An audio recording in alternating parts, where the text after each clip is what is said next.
In a quiet forest where animals lived peacefully together, one bird caused trouble, a greedy vulture. This vulture didn't just take more than he needed, he scared smaller animals and kept all the food for himself. Everyone was too scared to stop him, but one smart crow decided to do something about it. One sunny morning, the crow sat on a tree, watching the forest. He saw the smaller animals looking sad and hungry, while the vulture sat in his nest with piles of food he didn't need. The crow thought hard. "If he loves taking things, maybe I can give him something he won't be able to resist," the crow said to himself with a clever smile. The crow flew around the forest, finding shiny objects, pieces of glass, old coins, and a sparkling pebble.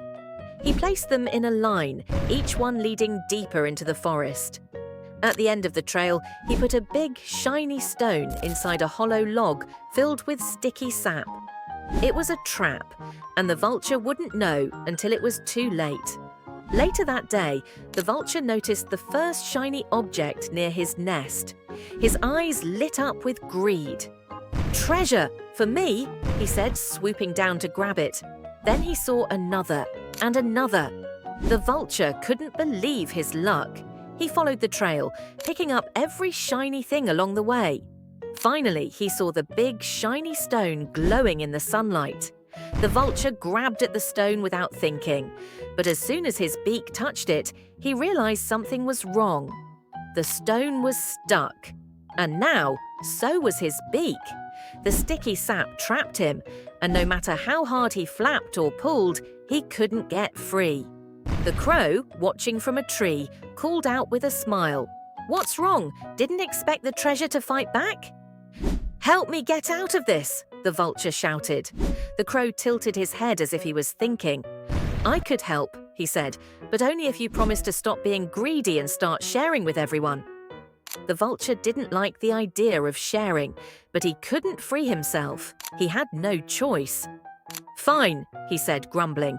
"I'll share. Just get me out of here." The crow called the other animals, and together they worked to free the vulture.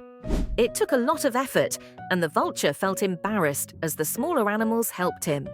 But once he was free, he looked at their faces. Some were scared, some were hopeful, and something changed inside him.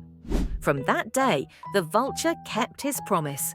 He shared food with everyone and stopped keeping everything for himself. The forest became peaceful again, where all the animals had enough and no one felt scared. The crow, watching from his tree, felt proud. With a clever idea and a kind heart, he showed the vulture and the whole forest that sharing makes life better for everyone. As for the vulture, he learned that no shiny treasure is more valuable than the trust and friendship of others.